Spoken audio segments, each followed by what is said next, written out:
Question is sending your high kappa slide stop a good or a bad idea? Well, totally.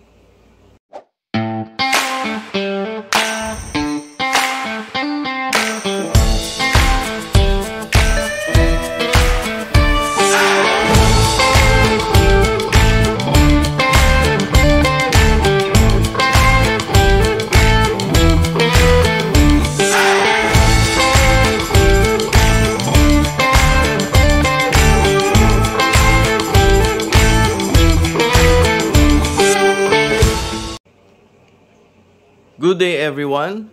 Welcome to Marvin Ocarizo Vlogs, and today gagawa natin ang review ang ating WE T-Rex High Kappa Slide Stop.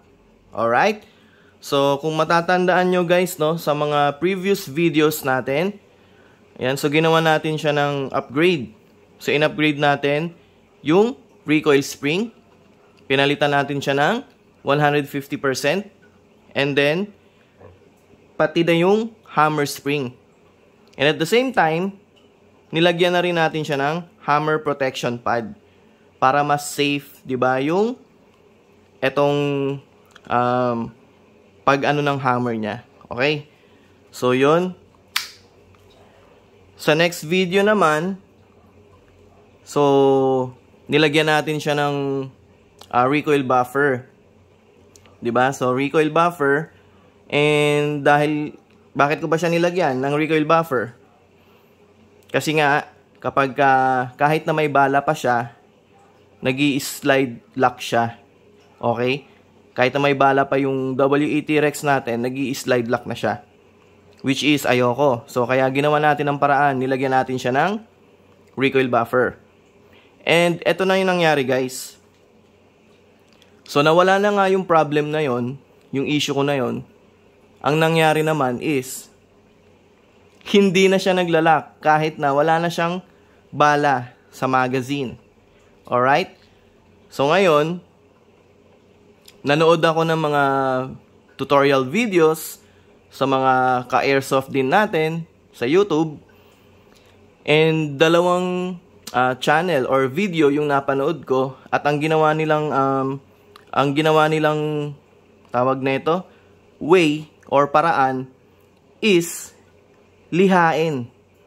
Okay? Lihain or sanding etong slide stop. So we will file this off and it a bit. Okay, and again we're going to sand that little surface right over the tip of that slide lock.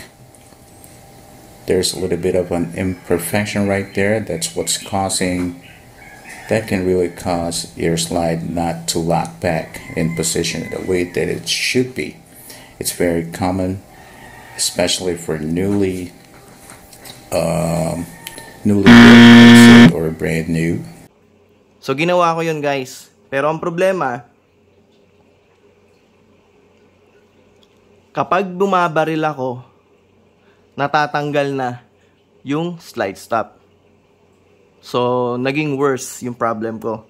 'Di ba? Kaya ito, umorder ulit tayo, no? Bumili ulit tayo nito, yung yan. Slide stop for WE High Kappa.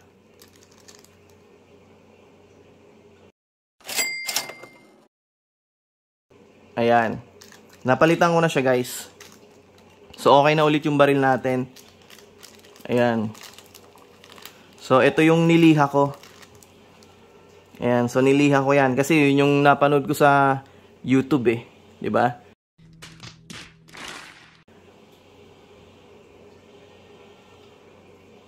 So ano yung natutunan ko? So hindi lahat ng napapanood natin sa YouTube is totoo. 'Di ba? So learn from my mistake guys. Kaya kung ikaw nagkaroon ka ng problem regarding dito sa slide stop mo, kunyari naglalak siya kahit na may bala, dagdagan mo lang ng recoil buffer. Tapos, kung ma-encounter nyo yung problem na nangyari sa akin, na hindi na nga siya nag-slide lock kapag may bala, pero hindi rin siya nag-slide lock kahit wala ng bala. Baka mapunta kayo dun sa video na yon na niliha daw niya at gawin nyo rin. Katulad ng ginawa ko, niliha ko nga siya. Pero ang nangyari, dahil sa lakas ng recoil ng ating WE T-Rex High Kappa, natatanggal na yung slide stop. Okay? So, which is hindi maganda. Kasi may tendency na baka hindi mo mapansin na natanggal to. Tapos, sa sobrang lakas ng blowback nito, makita mo na lang, tumilapo na yung slide mo. At, worst case scenario, mag-crack pa or mabasag. Diba? So, ayaw natin yon. So, yun guys, learn from my mistake. Diba? So, wag nyong gagawin yun guys ha. Wag nyong gagawin yun. Okay? So, yun yung katanungan natin, diba? So, is sanding your slide stop a good or a bad idea? Well guys, diba? So, not a good idea. Alright? Sana natutunan nyo rin guys, no? And sana ako yung unang-una na nagkamali. Diba? Nagkamali. So, wag nyo nang gagayahin yon. Ang pinaka-the best na gawin nyo is bumili na rin kayo ng replacement slide stop. Okay? Kapag ka medyo nag-wear na yung slide stop nyo, palitan nyo na. Alright? So, yun lang guys, no? So, thank you. Sana may natutunan kayo. Okay? So, thank you sa panonood. Hope you enjoy.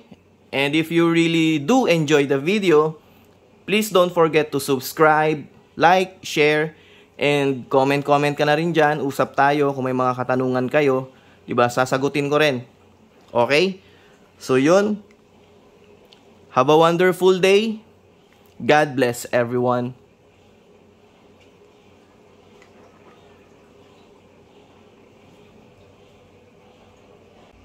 Question is sending your high kappa slide stop a good or a bad idea? Well, totally a bad idea.